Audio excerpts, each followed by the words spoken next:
Selalu ada harapan di dalam Kristus. Shalom Bapak Ibu yang terkasih dalam Tuhan. Ya, kita bersyukur pagi ini kita masih diberi kesempatan untuk beribadah bersama-sama. Dan pagi ini Tuhan mengutus hambanya Pendeta Castelia Kartika untuk menyampaikan firman Tuhan di tengah-tengah kita.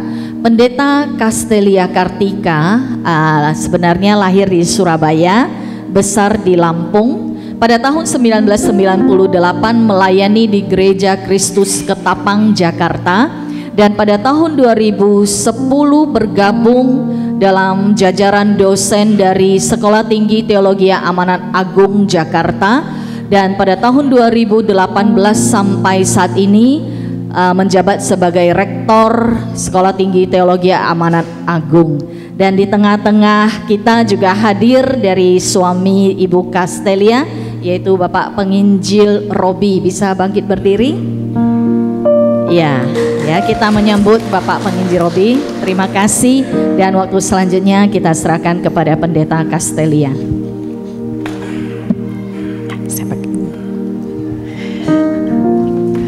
Selamat pagi Bapak Ibu dan Saudara sekalian, Shalom.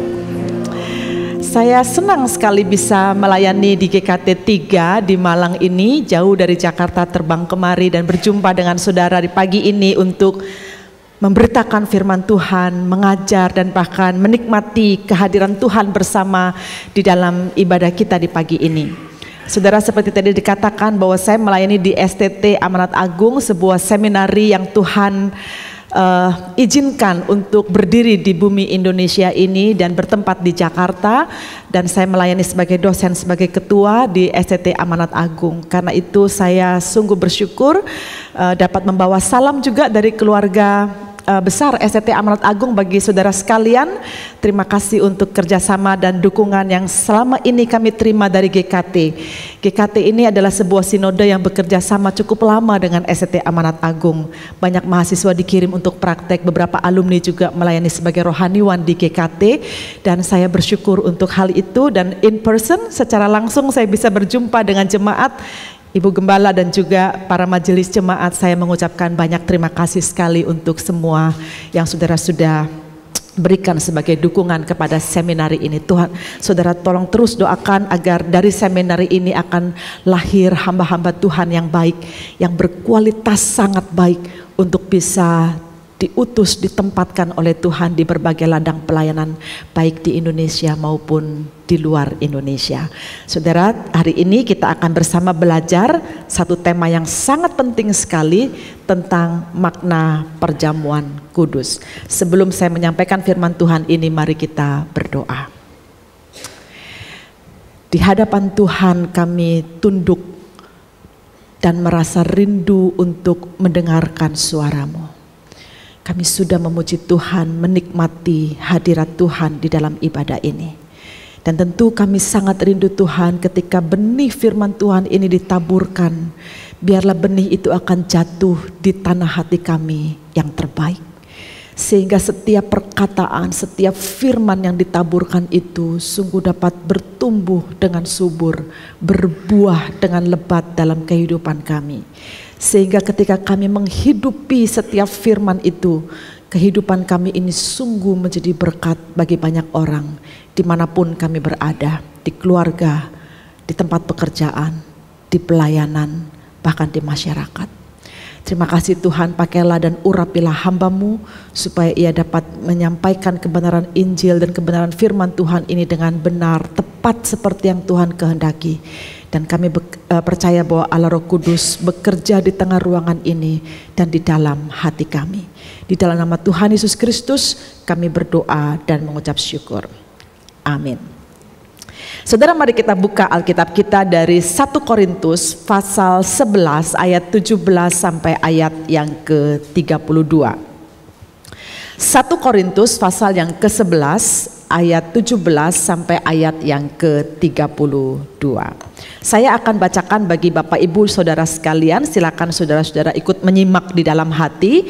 Saya membacakan dari terjemahan terbaru dari TB2 dari LAI. Jadi mungkin kalau saudara membawa terjemahan yang lebih lama agak sedikit-sedikit berbeda terjemahannya, tetapi maknanya tetap sama. Ya, 1 Korintus 11 ayat 17 sampai 32 demikian bunyi firman Tuhan.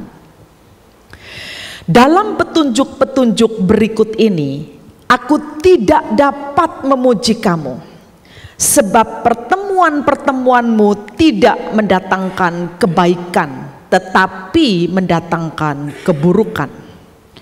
Sebab pertama-tama aku mendengar bahwa apabila kamu berkumpul sebagai jemaat, ada perpecahan di antara kamu, dan hal itu sedikit banyak aku percaya.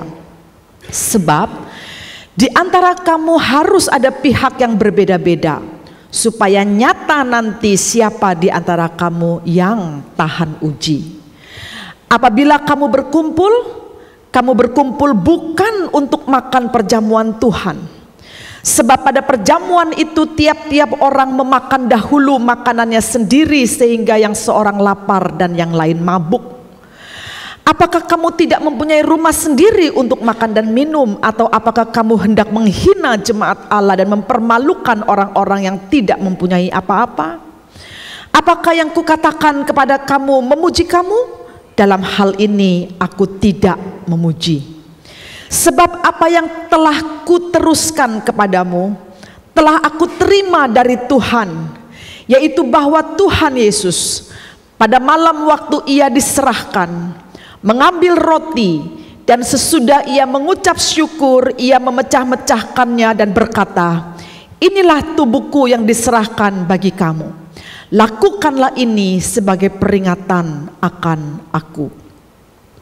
Demikian juga ia mengambil cawan sesudah makan, lalu berkata, cawan ini adalah perjanjian baru yang dimeteraikan dengan darahku. Lakukanlah ini setiap kali kamu meminumnya sebagai peringatan akan aku. Sebab setiap kali kamu makan roti ini dan minum cawan ini, kamu memberitakan kematian Tuhan sampai ia datang. Jadi, siapa saja dengan cara yang tidak layak makan roti dan minum cawan Tuhan, ia berdosa terhadap tubuh dan darah Tuhan. Karena itu, hendaklah tiap-tiap orang menguji dirinya sendiri, dan baru sesudah itu ia makan roti dan minum dari cawan itu. Sebab siapa yang makan dan minum tanpa mengakui tubuh Tuhan, ia mendatangkan hukuman atas dirinya. Sebab itu banyak di antara kamu yang lemah dan sakit, dan tidak sedikit yang meninggal. Kalau kita menguji diri kita sendiri, hukuman tidak menimpa kita. Namun kalau kita menerima hukuman dari Tuhan, kita dididik supaya kita tidak akan dihukum bersama dunia. Puji Tuhan. Saudara, suatu kali saya membaca sebuah artikel di korannya orang Hong Kong nih saudara ya. Koran itu namanya South China Morning Post. Mungkin saudara-saudara tahu koran ini. Nah, waktu itu saya membaca tentang cerita dari artikel itu tentang budaya Chinese tentang makan, saudara-saudara. Lalu di dalam salah satu baris artikelnya itu tertulis demikian. The Chinese believe that if you want to get things done, it's best to bring them to the dining table, katanya gitu. Orang Tionghoa itu selalu percaya bahwa jika Anda ingin menyelesaikan satu masalah atau persoalan, yang terbaik adalah membawa dia ke meja makan. Ayolah duduk makan, kita ngomong apa gitu kan ya, supaya masalah selesai. Saudara, dalam hal ini ya kita bisa lihat rata-rata memang kebanyakan orang Tionghoa itu sangat meyakini bahwa banyak persoalan itu bisa selesai di meja makan. Demikian mereka berpikir gitu ya. Maka tidak heran jika meja makan dan makanan itu selalu memainkan peran penting dalam relasi-relasi yang dibangun, saudara-saudara. Karena itu makan buat kebanyakan orang dalam budaya Tionghoa ini tidak hanya berfungsi sebagai sarana untuk menjadi kenyang ya, karena keisi bahan bakar tubuhnya, Tetapi makan itu bisa berfungsi sebagai sarana untuk membangun hubungan, untuk mempererat kemitraan bisnis, untuk juga menyatukan keluarga gitu. Jadi makan itu menjadi sentral untuk bisa merasakan kebersamaan dan relasi yang kaya, yang membangun dan sebagainya. Saudara, sebenarnya bukan hanya budaya Tionghoa yang memiliki filosofi tentang makan yang seperti ini gitu ya. Banyak budaya-budaya lain di dunia ini memandang meja makan dan makan itu berfungsi lebih dari sekedar tempat di mana orang makan dan menjadi kenyang. Tetapi juga berfungsi untuk membangun berbagai relasi yang hangat, sehingga dikatakan disitulah banyak percakapan bisa terjadi. Maka tidak salah jika dikatakan bahwa meja makan adalah tempat di mana keramat tamahan diperlihatkan dan percakapan mudah terjadi. Saudara, demikian juga sebenarnya budaya tentang makan itu luar biasa menjadi kekuatan budaya di jemaat Korintus, di kota Korintus, saudara-saudara. Mereka punya pemahaman yang sangat dalam juga tentang makan. Tidak kalah dalamnya dengan budaya Tionghoa tadi yang saya angkat dalam kisah yang diceritakan di koran South China Morning Post itu tadi. Bagi orang-orang Korintus, saudara-saudara, makan bersama di meja makan itu memang bukan sekedar untuk menjadi kenyang. Bahkan bukan sekedar untuk membangun relasi, bahkan bukan sekedar menyelesaikan masalah katanya. Tetapi ada satu filosofi tentang makan di dalam pemikiran orang-orang Korintus ini adalah jamuan makan adalah kesempatan penting untuk memperoleh dan menunjukkan identitas atau status sosial seseorang.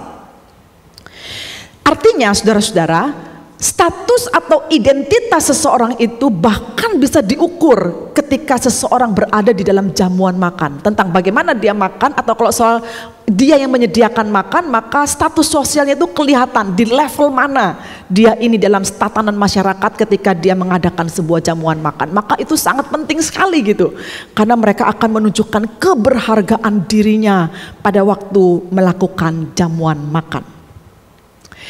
Jadi saudara, begitu hebat mereka memahami dan memaknai tentang makan dalam jamuan makan atau meja makan, saudara-saudara.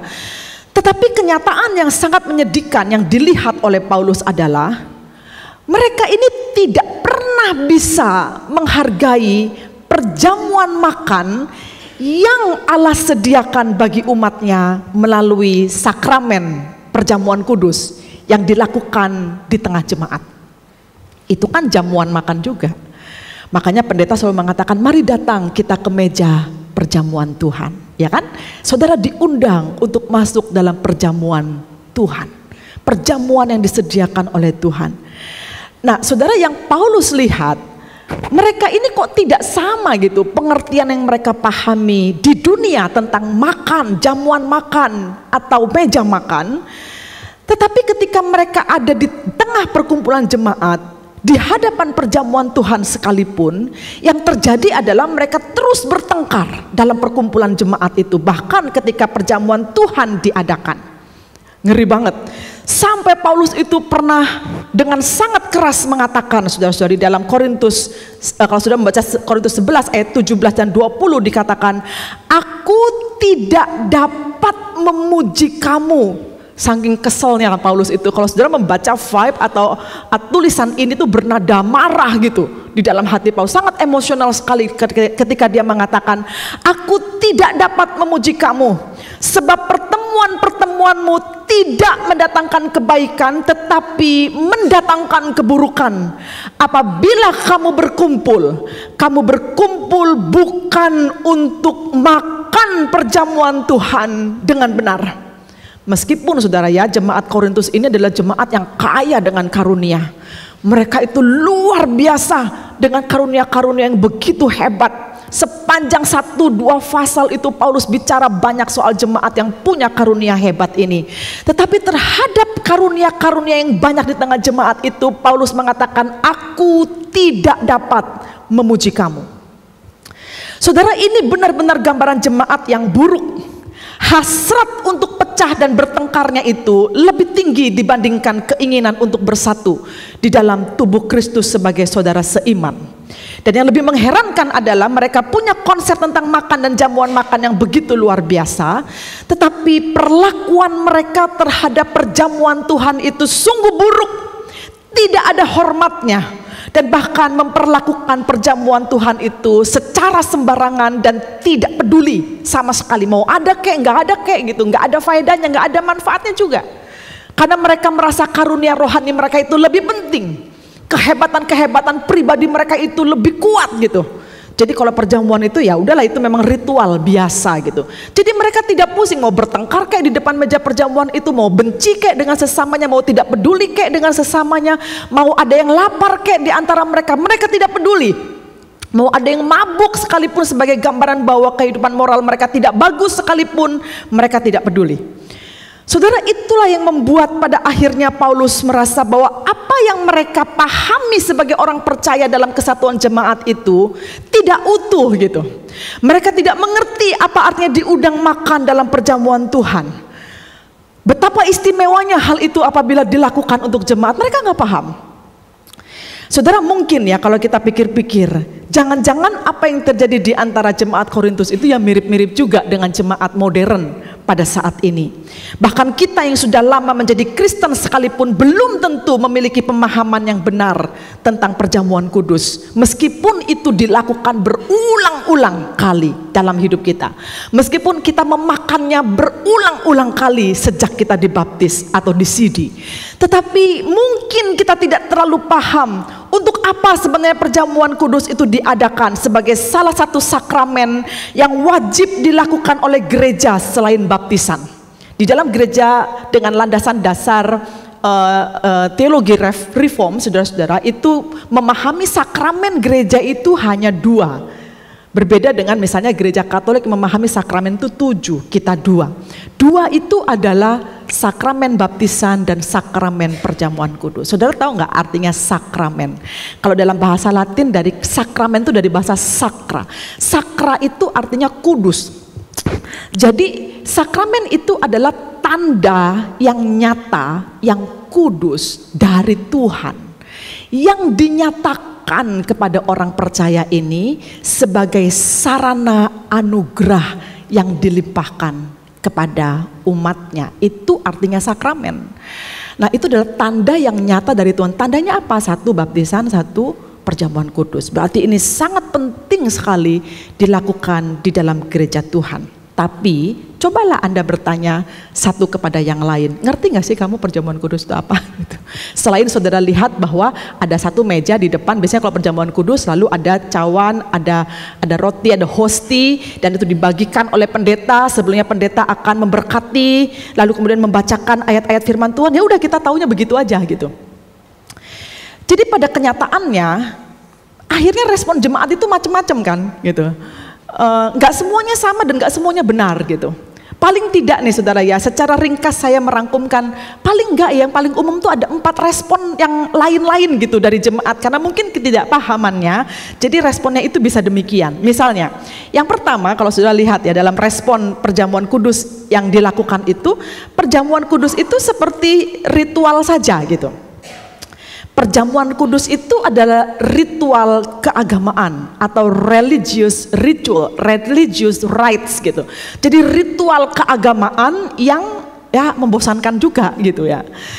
Itu sebabnya rasanya gini, dia hanya tahu kalau kebaktian ada perjamuan kudus, berarti kebaktiannya bakal lebih lama gitu. Karena waktunya akan di-extend lebih sekitar 15-20 menit, karena ya itu ada ritual itu perjamuan kudus gitu. Jadi kadang-kadang bahkan orang sudah ngelihat, oh minggu ini ada perjamuan, minggu depan akan ada perjamuan kudus, sudah diumumkan dari minggu sebelumnya, langsung bikin, wah lama nih besok nih kebaktiannya gitu, karena akan ada perpanjangan oleh karena ada ritual ini. Jadi menganggapnya itu hanya sebagai ritual keagamaan.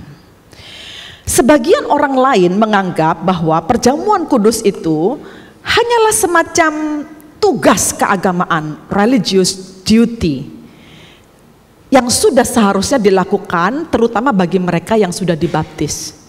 Jadi salah satu kewajiban orang yang sudah dibaptis ya kamu harus mengikuti sakramen perjamuan kudus. Jadi itu kayak semacam tugas aja.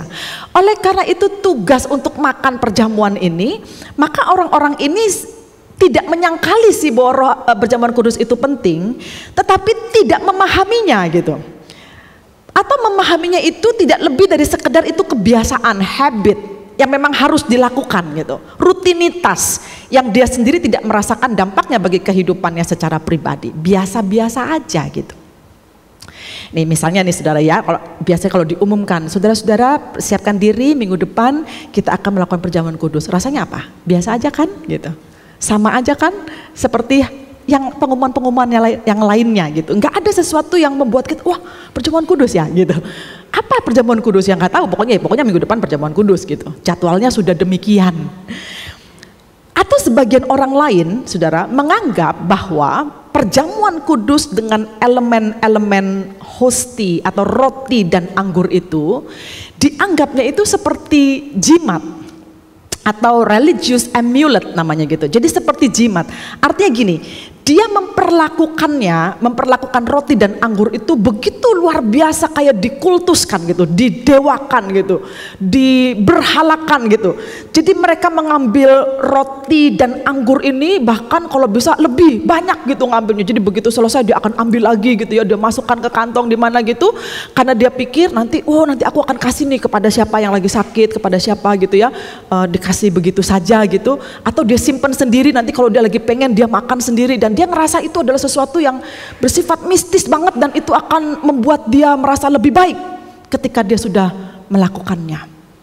Saudara, saya secara pribadi sangat tidak setuju kalau misalnya jemaat mengambil begitu saja perjamuan roti dan anggur itu lalu kemudian dia bawa entah untuk maksud apa gitu. Meskipun mungkin nampaknya baik untuk teman saya yang sakit atau keluarga yang nggak apa-apa, tetapi menurut saya perjamuan kudus itu harus dilakukan secara proper, secara benar gitu.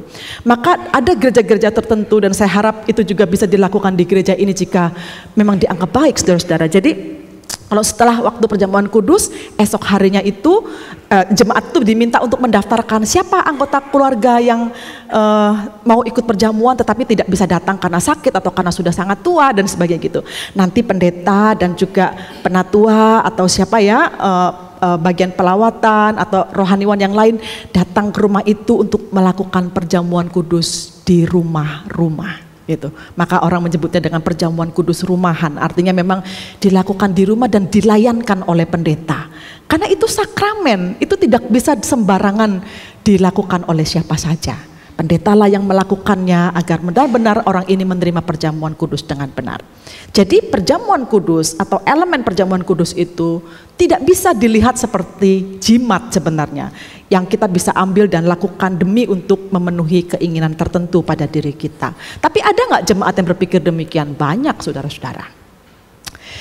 Nah, ada lagi yang lain mungkin menjalankan perjamuan kudus sudah lebih benar. Artinya begini, wah dia melakukannya dengan penuh sukacita karena merasakan persekutuan yang dalam antara dirinya dengan Tuhan. Jadi orang-orang ini biasanya dengan sungguh-sungguh merenungkan tentang kematian Kristus, pengorbanan yang telah dikerjakan, sakit yang ditanggungnya demi menyelamatkan diri kita yang berdosa ini. Sehingga ketika dia menerima perjamuan Tuhan itu, apa yang diterimanya itu sungguh mengharuskan dia atau memotivasi dirinya untuk menjadi orang yang lebih bersyukur, lebih mudah mengampuni, lebih berkomitmen untuk mengikut dan melayani Tuhan dan seterusnya. Nih saudara, kalau misalnya saudara-saudara diminta untuk mengevaluasi ya tentang respons terhadap perjamuan kudus, kira-kira saudara itu ada di nomor 1, 2, 3 atau yang keempat? Saya berdoa semoga di nomor 4. Tetapi dalam hal ini saudara-saudara, sebenarnya kalau kita mau jujur mengatakan, kalaupun kita ada di nomor 4 ini, ketika kita menjelaskannya pun juga kita mungkin tidak terlalu tahu, tidak terlalu bisa. Itu cuma untuk diri sendiri, katanya demikian. Saudara, karena begitu beragamnya respon jemaat terhadap perjamuan kudus dan begitu banyaknya perlakuan yang keliru, yang tidak benar terhadap perjamuan kudus, maka dari situlah kemudian Paulus menganggap penting untuk mengajarkan bagaimana seharusnya perjamuan kudus itu dipahami dan dimaknai oleh jemaat Tuhan, termasuk oleh saudara-saudara pada pagi hari ini. Tidak banyak sebenarnya yang Paulus sampaikan. Ajaran ini sebenarnya sangat penting, tapi Paulus meringkaskannya dengan begitu luar biasa baik. Jadi yang pertama dia katakan, perjamuan kudus itu merupakan tindakan peringatan, memorial, tindakan peringatan. Itu sebabnya Paulus menuliskan begini, Tuhan Yesus pada malam waktu ia diserahkan mengambil roti, dan sesudah ia mengucap syukur, ia memecah-mecahkannya dan berkata, inilah tubuhku yang diserahkan bagi kamu, lakukanlah ini sebagai peringatan akan aku. Sesudah makan, lalu Yesus berkata, cawan ini adalah perjanjian baru yang dimeteraikan dengan darahku. Lakukanlah ini setiap kali kamu meminumnya sebagai peringatan akan aku. Artinya baik roti maupun anggur itu harus dilakukan oleh jemaat, oleh orang yang memakannya itu sebagai apa? Sebagai memorial, sebagai peringatan akan Tuhan. Saudara, kata peringatan ini ya, in remembrance, itu kalau dari kata remember mungkin kita berpikir, oh ini berarti tentang sesuatu yang kita ingat, kita berpikir demikian, ya kan? Tapi sebenarnya kata peringatan ini di dalam teks ini ketika dituliskan oleh Paulus harusnya dipahami bukan sekedar seperti kita itu kayak lupa lalu ingat gitu. Misalnya gini, kita kalau ketemu orang yang udah lama kita nggak lihat, nggak ketemu gitu, lalu kemudian kita, aduh siapa ya namanya, saya lupa nih gitu. Ingat, kayak merecall pikiran kita, memanggil kembali ingatan kita yang mungkin sudah ketutup dengan memori yang lain. Kita panggil siapa ya? Oh iya, itu namanya Ibu Siti ya gitu. Baru ingat kita. Kalau sudah ingat kenapa? Ya udah, berarti cuman kita bisa panggil dia namanya gitu. Kita nggak lupa sama dia dan seterusnya gitu. Tetapi saudara-saudara, yang dimaksudkan di dalam peringatan yang di sini bukan demikian. Bukan masalah kita lupa lalu kita ingat. Karena pada dasarnya cerita tentang Alkitab mengenai Yesus yang mati, menderita bagi kita itu kita ingat kok gitu. Ada kok di dalam memori kita. Karena itu terus dikatakan juga di dalam khotbah, di dalam firman yang kita baca. Kita nggak lupa itu, kita ingat. Jadi bukan merecall sesuatu yang kita lupa, ini bukan. Saudara, ada satu pernyataan tentang dari seorang teolog reform bernama Herman Ridderbos. Dia memberikan pengertian yang sangat baik sekali tentang arti kata peringatan ketika Yesus mengatakan, ini kamu lakukan untuk peringatan akan aku. Peringatan ini apa gitu. Lalu Ridderbos mengatakan demikian, it is not merely a subjective recalling to mind, but an active manifestation of the continuing and actual significance of the death of Christ. Kalau saya terjemahkan secara bebas, kira-kira dia mengatakan begini, peringatan ini bukan sekedar memanggil ingatan untuk apa yang kita lupa, tetapi tindakan peringatan akan Tuhan itu lebih kepada manifestasi tindakan aktif setiap kali kita memperingati kematian Kristus bagi kita.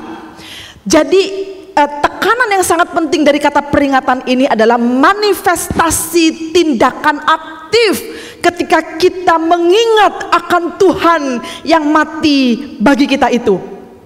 Jadi maksudnya bukan hanya memperingati sekedar mengingat tentang kematian Tuhan secara pasif.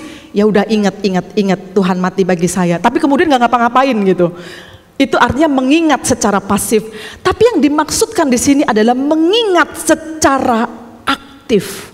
Itu sebabnya menurut Paulus, kalau sudah perhatikan di ayat yang ke-26, dia mengatakan peringatan akan Kristus itu akan mendorong kita dengan kuat untuk memberitakan kematian Tuhan sampai dia datang kembali. Itu maksudnya peringatan. Jadi begitu kamu makan dan minum perjamuan Tuhan itu, artinya kita mengakui ada satu peringatan akan Tuhan, memorial tentang Tuhan itu yang kemudian mendorong kita untuk melakukan active manifestation, melakukan tindakan aktif aktif dalam hal memberitakan kematian Tuhan sampai Dia datang. Saudara, dalam pengertian yang lebih konkret gitu ya, memahami tentang peringatan ini, beberapa penafsir mengatakan demikian. Kamu mesti ingat gitu tentang apa yang terjadi di masa perjanjian lama. Kata peringatan dalam perjanjian lama itu berulang-ulang muncul. Setidaknya saudara ya, setiap kali bangsa Israel itu menang perang, lalu Tuhan akan memerintahkan dirikan mezbah, dirikan tugu peringatan di sana, di tanah itu, supaya setiap kali kamu mengingatnya, setiap kali kamu melewatinya, setiap kali kamu melihatnya, kamu ingat akan perbuatan Tuhan yang besar, dan kemudian kamu akan terus berjalan dalam hidupmu ini dan melakukan apa yang Tuhan inginkan dalam hidupmu, sampai kamu menemukan lagi kemenangan demi kemenangan yang lain. Maka saudara ya, kalau saudara ingat mungkin tugu peringatan yang paling diingat orang sampai hari ini tuh Ebenezer. Disitulah berdiri tugu peringatan yang menyatakan sampai di sini Tuhan menyertai kita. Itu tugu peringatan. Kata peringatan ini juga muncul pada saat ketika Nuh dengan bencana air bah yang menutupi seluruh bumi ini. Lalu kemudian ketika semuanya sudah surut, lalu kemudian Nuh melihat ke langit dan Tuhan Allah memberikan pelangi, rainbow, pelangi sebagai peringatan akan janji Tuhan bahwa Dia tidak akan pernah menurunkan air bah lagi untuk membumi hanguskan bumi ini, saudara-saudara. Dan setiap kali Nuh melihat pelangi itu, dia akan mengingat janji Tuhan dan dia akan terus bergerak maju dalam hidup ini. Saudara tahu tidak, kekuatan arti peringatan itu yang diterjemahkan dengan manifestasi aktif, katanya Reader Boss itu, menunjukkan bahwa setiap kali orang yang menikmati perjamuan Tuhan itu, di dalam hatinya tidak akan pernah bisa berhenti untuk mau bersaksi bagi Tuhan apapun keadaannya, saudara-saudara. Saya tadi sangat terharu sekali dengan Pak Santana nyanyi bagi Tuhan di depan jemaat, duduk di kursi rodanya, kemudian dia memberitakan, I will never be the same again. Saya tidak akan pernah sama lagi seperti dulu karena Kristus telah mati bagiku. Aku tidak akan pernah hidup lagi di dalam dosaku, dan seterusnya. Kata-kata ini saudara sebagai satu kenyataan kesaksian-kesaksian yang muncul pada diri kita itu apa gitu. Setelah kita mengikut Tuhan, setelah kita dibaptis, setelah kita menerima perjamuan Tuhan, itu bukan untuk duduk manis menikmati dan kemudian kita doa selesai. Tapi itu satu tanda peringatan bahwa ketika saudara memakan dan meminumnya, dan Tuhan katakan lakukan itu untuk peringatan akan aku, maksudnya kamu kerja terus, saksi terus, bersaksi terus, melayani terus sampai Tuhan datang kembali, gak berhenti. Maka heran sekali kalau ada orang-orang Kristen yang enggan pelayanan. Aneh sekali kalau ada orang-orang yang enggan melakukan bersaksi bagi Tuhan gitu. Karena itu gak cocok dengan maksud dilakukannya perjamuan Tuhan ini. Bahkan Yesus Kristus sebelum dia mati di kayu salib, penting baginya untuk malam terakhir dia bersama dengan murid-murid itu, mari kita duduk makan Paskah. Dia melakukan perjamuan itu bersama-sama dengan murid-muridnya. Itu tandanya ketika mereka makan, ketika mereka minum, meskipun esoknya Yesus akan mati di kayu salib, berita tentang kematian Kristus tidak boleh berhenti. Saudara, ini penting sekali untuk kita pahami supaya kita tahu bahwa apa yang terjadi pada diri kita ini membuat kita bisa tahu bahwa maksud dari peringatan ini akan, yang kita ingat akan pengorbanan Kristus itu, memotivasi kita untuk hidup dengan lebih baik, untuk hidup dengan lebih mengingat akan besarnya cinta Tuhan, untuk hidup tidak dikuasai dengan kekhawatiran, untuk hidup tidak dikuasai dengan ketakutan gitu loh saudara. Meskipun kita bergumul, meskipun kita sakit, meskipun kita punya masalah, tapi kita bisa percaya ada satu peringatan Dan setiap kali perjamuan Tuhan itu dilayankan kepada kita, sesungguhnya pada saat itu Tuhan meneguhkan kembali janjinya kepadamu. Dan dia tidak akan pernah lupa ketika dia pernah mengatakan sebelum dia naik ke surga itu, aku akan menyertai kamu sampai pada kesudahan zaman. Saudara, harusnya pada waktu kita melakukan perjamuan dan dengan kata peringatan yang penting yang ditekankan oleh Yesus sendiri pada waktu perjamuan itu dilakukan, membuat kita sangat-sangat bersyukur, sangat-sangat menantikan waktu di mana kita diundang makan di hadapan meja perjamuan Tuhan. Nah saudara, di dalam hal inilah kemudian kita bisa mengerti bahwa makna penting yang pertama terkait dengan perjamuan kudus adalah memorial, peringatan akan karya Tuhan bagi kita, dan itu akan terus berlanjut sampai Tuhan datang kembali melalui kesaksian diri kita.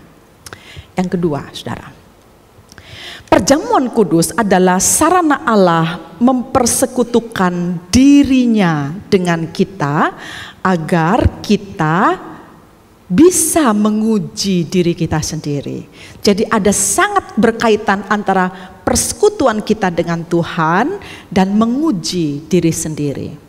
Sebenarnya sebelum pasal ini, Paulus sudah mulai bicara soal perjamuan Tuhan. Karena memang sikap mereka tentang perjamuan itu tidak bagus gitu. Maka Paulus berulang kali mengatakan, di pasal 10 ayat 16, Paulus menuliskan demikian, bukankah cawan pengucapan syukur yang atasnya kita ucapkan syukur adalah persekutuan dengan darah Kristus? Bukankah roti yang kita pecah-pecahkan adalah persekutuan kita dengan tubuh Kristus? Lalu di pasal 11 ayat 28 dan 31 Paulus menyambungnya dengan mengatakan, karena itu, merujuk pada apa yang sudah dia katakan sebelumnya, termasuk yang di pasal 10 itu, hendaklah tiap-tiap orang menguji dirinya sendiri, dan baru sesudah itu dia makan roti dan minum dari cawan itu. Kalau kita menguji diri kita sendiri, hukuman tidak akan menimpa kita. Apa hubungannya persekutuan dengan Tuhan dalam perjamuan kudus dengan menguji diri? Saudara tahu tentang perjamuan kudus ini ada hal yang sangat kuat ditekankan oleh seorang tokoh reformator gereja yang bernama John Calvin. Nah, itu tokoh yang teologinya itu menjadi dasar gereja-gereja Presbyterian atau gereja-gereja Calvinis, termasuk gereja saudara juga, tentang perjamuan kudus. Ada bermacam-macam pandangan tentang perjamuan kudus di berbagai aliran yang berbeda-beda. Tetapi John Calvin ini meyakininya demikian, saudara. Perjamuan kudus adalah kehadiran Allah secara spiritual, kehadiran Allah secara rohani pada roti dan anggur yang kita makan itu. Nah, itulah jalan persekutuannya. Jadi pada waktu kita memakannya gitu ya. Jadi gini, bagi John Calvin, roti ya tetap roti, anggur ya tetap anggur. Pada aliran yang lain, termasuk saudara-saudara kita yang di Katolik, mereka mengatakan mereka tuh punya pemahaman yang disebut dalam bahasa teologinya itu transubstansia. Jadi pada waktu perjamuan dilakukan, roti dan anggur itu berubah menjadi tubuh dan darah Kristus yang sesungguhnya gitu. Itu sangat filosofis sekali ya pengertian ini, sangat filsafat sekali. Jadi berubah dia menjadi darah dan yang sesungguhnya. Tapi bagi John Calvin tidak. John Calvin mengatakan roti tetap roti, anggur tetap anggur. Tapi pada saat kamu memakannya, disitulah terjadi persekutuan yang erat. The spiritual communion, persekutuan yang sangat erat antara kamu dengan Tuhan, karena dia hadir secara rohani pada roti dan anggur yang kau makan itu. Nah, saudara perhatikan ya, dari pernyataan John Calvin itulah kemudian dirumuskan di dalam pernyataan yang terdapat di dalam Katekismus Westminster. Dituliskan demikian, feed upon his body and blood to our spiritual nourishment and growth in grace, katanya di dalam Katekismus Westminster. Artinya begini, makanlah tubuhnya dan minumlah darahnya. Itulah makanan rohani yang membuat kita terus bertumbuh dalam anugerah. Hebat saudara-saudara. Persekutuan dengan Tuhan itulah, menyatunya Tuhan dengan kita itulah yang membuat kita bisa bertumbuh di dalam anugerah Tuhan. Nah, oleh karena kita bertumbuh di dalam anugerah Tuhan, oleh karena ada persekutuan yang intim, yang erat antara kita dengan Tuhan, maka respons kita terhadap dosa menjadi berbeda gitu. Kita tidak akan menjadi orang yang gampang sekali menyerahkan diri pada dosa gitu. Atau kalaupun kita tergelincir jatuh di dalam dosa, namanya kita masih di dunia, katanya begitu kan? Bisa nggak dosa? Bisa. Sesudah dibaptis masih bisa nggak berdosa? Masih bisa. Tetapi kita menjadi orang yang tidak bisa tahan gitu. Kita gelisah kalau kita berdosa. Karena itu bukan tempat kita. Kenapa kita gelisah? Karena sudah terjadi persekutuan antara kita dengan Tuhan. Maka ketika orang itu berdosa, dia akan segera bangkit dari dosanya dan bertobat. Dan minta tolong kepada Tuhan supaya dia dijaga untuk tidak terus-menerus jatuh pada dosa yang satu dan dosa yang lain. Karena dia tahu bahwa hidupnya itu telah dipersekutukan dengan Tuhan. Dan itu ditandai dengan sakramen perjamuan kudus. Saudara, pada waktu kita melakukan hal inilah, perjamuan ini, saudara-saudara, disitulah kita memiliki kemampuan untuk mengevaluasi, menguji diri kita sendiri. Itu sebabnya di dalam tradisi gereja, ya, dalam liturgi perjamuan kudus yang dilakukan dari zaman ke zaman oleh gereja-gereja di masa lalu. Dan saya tidak tahu ya bagaimana gereja sekarang memperlakukannya gitu, tapi saya rasa mungkin tidak banyak lagi gereja yang demikian. Tapi saudara, di dalam masa lalu, ya, dalam liturgi perjamuan kudus, pendeta itu akan melarang jemaat makan dan minum perjamuan kudus jika dia menolak untuk bertobat dari dosanya meskipun dia sudah dibaptis. Jadi kalau kamu saat ini dalam keadaan berdosa dan kamu menolak untuk bertobat karena kamu sedang menikmati dosamu itu, jangan minum perjamuan kudus ini, jangan makan perjamuan kudus ini. Kenapa? Karena pada saat kamu memakannya, itu artinya kamu sedang menghina tubuh Tuhan, menghina darah Tuhan, dan kamu menolak persekutuan dengan Tuhan. Oleh karena persekutuan dengan Tuhan itu tidak akan mungkin bercampur dengan kehidupan yang berdosa. Nggak mungkin kan? Gitu. Justru pada saat anggur dan roti kita makan, dan kemudian Tuhan hadir secara spiritual dalam persekutuan dengan kita, Dia menyucikan kita dari segala dosa itu dan mengingatkan betapa pentingnya untuk hidup dengan benar. Pada kesempatan yang lain, bukan sedang ngomong soal perjamuan, bahkan Yesus pernah mengajarkan begini, sebelum kamu berdoa, tapi kalau masih ada yang mengganjal dalam hatimu terhadap sesamamu, temui dia, lakukanlah perdamaian supaya kamu bisa berdoa dengan damai. Saudara, mungkin kita tidak terlalu peduli apa yang terjadi pada hati kita dan apa yang ada di hadapan kita pada saat perjamuan kudus itu dilakukan. Sehingga kita merasa ya, mau hatinya tetap banyak dendam, mau hatinya tetap banyak kepahitan, mau kita susah mengampuni orang, mau kita terus dosa di dalam jatuh dalam berbagai dosa moralitas tertentu, mau kita suka nipu orang, kita nggak peduli, kita jalan terus bersama-sama dengan pelayanan perjamuan kudus itu. Itu yang Paulus katakan, akhirnya apa yang kau makan dan minum itu tidak mendatangkan berkat atasmu, tetapi mendatangkan hukuman atasmu. Saudara, ini peringatan keras sekali sebenarnya tentang perjamuan kudus yang Paulus pernah sampaikan kepada jemaat di Korintus. Maka dia katakan gini, aneh kamu ini, diundang dalam perjamuan Tuhan, kamu tidak menghargainya. Kamu tetap bertengkar, kamu tetap tidak peduli kalau ada orang yang lapar di antara sesamamu ini. Kamu tidak peduli kalau ada orang yang mabuk bahkan di antaramu. Kamu kan bukan sedang makan di rumahmu sendiri. Kamu sedang makan di rumah Tuhan. Kamu sedang ada di sekeliling meja perjamuan Tuhan.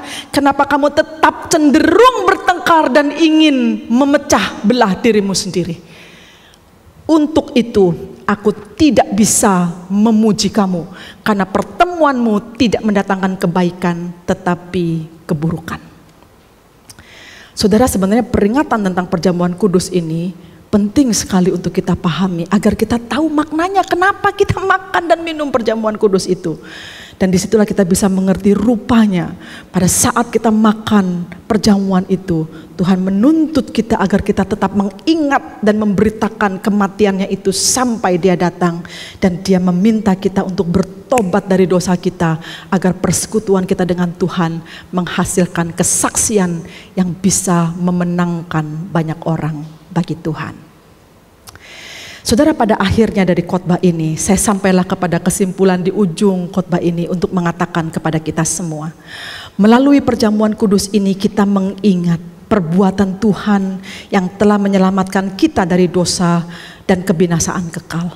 Dan melalui perjamuan kudus ini kita dipersekutukan dengan Allah, sehingga hidup kita tidak lagi dikuasai oleh dosa, tapi kita bisa mengatakan kepada dosa yang sedang berkuasa pada diri kita itu untuk pergi meninggalkan kita, karena itu bukan tempat kita.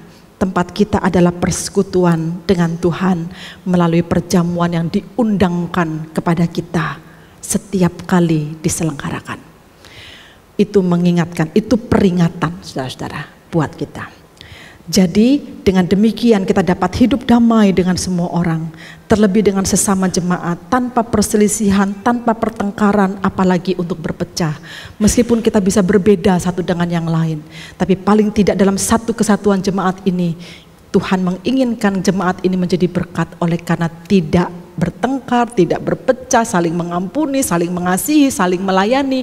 Bukankah itu menjadi indah dan wujud atau efek penting dari perjamuan Tuhan yang dilayankan kepada kita kalau di gereja saudara 2 bulan sekali dan bahkan minggu depan akan dilakukan.